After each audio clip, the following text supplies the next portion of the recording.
अस्सलाम वालेकुम। मेरा नाम दानियाल अबूजर है और मेरे साथ आज मौजूद हैं लीगल रिसर्चर्स के एग्जीक्यूटिव डायरेक्टर शिराज खान साहब। सोशल एक्टिविस्ट भी हैं और ओवरसीज पाकिस्तानीज के लिए बहुत ही नॉन प्रॉफिटेबल स्ट्रगल में मसरूफ भी रहते हैं। सर, कैसे मिजाज हैं आपके? जी, बिल्कुल मैं ठीक हूँ। आप कैसे हैं? मैं करम अल्लाह का सर, मैं बिल्कुल ठीक ठाक। सर, ओवरसीज पाकिस्तानीज के लिए इतनी नॉन प्रॉफिटेबल स्ट्रगल का ख्याल कहाँ से आया? And do tell our viewers about legal researchers, what are their motives? अच्छा, ये जो लीगल रिसर्चर ने जो प्रोजेक्ट शुरू किया है, ये है इसका नाम है लीगल प्रोटेक्शन। ये पर्टिकुलरली उन लोगों के लिए है जो कि ओवरसीज़ हैं और ओवरसीज़ में जिनके मामलात यहाँ पाकिस्तान में हैं, जिसमें सिविल डॉक्यूमेंटेशन के उनके मसाइल आते हैं, जहाँ उनको निकाहनामे की ज़रूरत होती है, जहाँ उनको शनाख्ती कार्ड की ज़रूरत होती है, जहाँ उनको पासपोर्ट के इश्यूज़ आ रहे होते हैं और पर्टिकुलरली उनको इनहेरिटेंस के जो इश्यूज़ आ रहे होते हैं।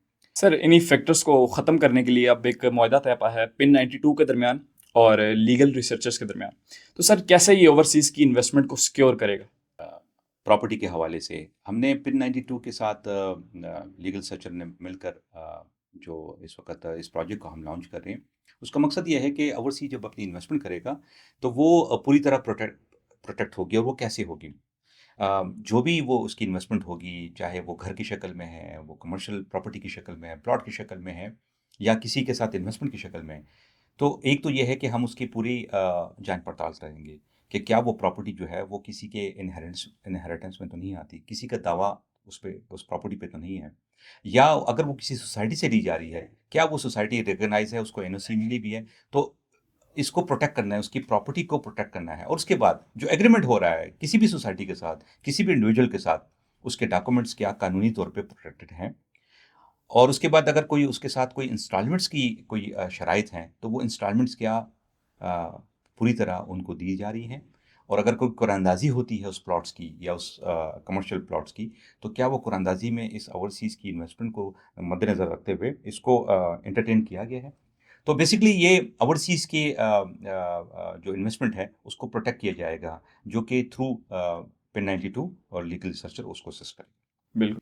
देखें, ओवरसीज़ को जैसे मैंने कहा, और वो अगर हम 20 साल पुराने भी चले जाएँ और आज भी वहीं पे हों, ओवरसीज़ चाहता है कि हम इन्वेस्टमेंट करें, लेकिन उनको चाहिए क्या? उनको ये चाहिए कि जो भी उनका मुआहदा हो, चाहे वो किसी प्रॉपर्टी की लेन-देन की शक्ल में हो या किसी पार्टनरशिप की शक्ल में हो, उसमें कोई तमाम वो कवानीन के ज़वाबित बरूए कार लाए जाएँ, जो कि एक अटॉर्नी कर सकता है। लीगल रिसर्चर जो है, वो चूँकि एक फ़र्म है, लीगल फ़र्म है, और वो ओवरसीज़ की वो तमाम चीज़ों को समझती है, जो कि उनकी डिमांड होती है। पिन 92 के साथ हाथ मिलाने का मकसद सिर्फ़ ये है कि ये सप्लाई का काम करेंगे।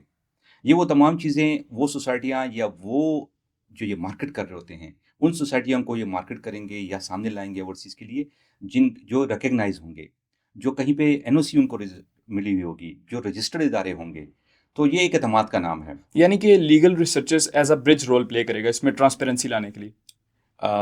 लीगल रिसर्चर भी करेगा, और साथ से साथ हम ये समझते हैं कि पिन 92 का भी बहुत बड़ा यहाँ पे एक रोल होगा, जो कि जब भी कोई इस किस्म के कोई एग्रीमेंट्स होंगे या इन्वेस्टमेंट की कोई बात होगी, तो वो वहाँ जा वो प्रमोट करेगा या वहाँ पे एडवाइस करेगा, जहाँ डॉक्यूमेंटेशन के हवाले से या उस ग्रुप के हवाले से रिकग्निशन मौजूद हो।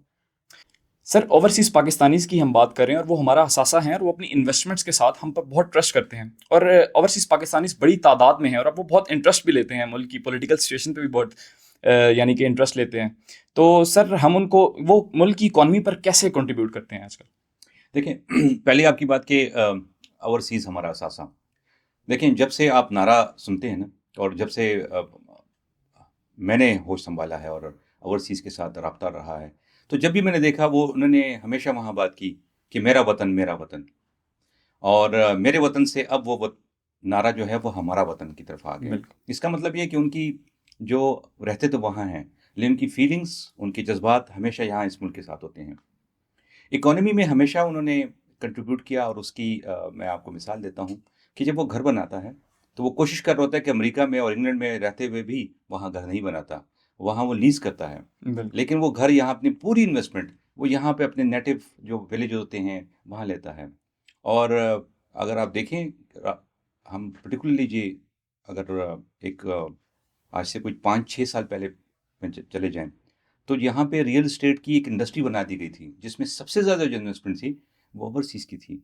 उन्होंने वहाँ पे अपनी जगह पे वो जगहें बेची और यहाँ पैसे लेकर आए। जब यहाँ पैसे आते हैं ना जी, तो वो आते हैं आपके करेंसी में, डिफरेंट करेंसी में। वो आते हैं पाउंड्स की शक्ल में और डॉलर की शक्ल में।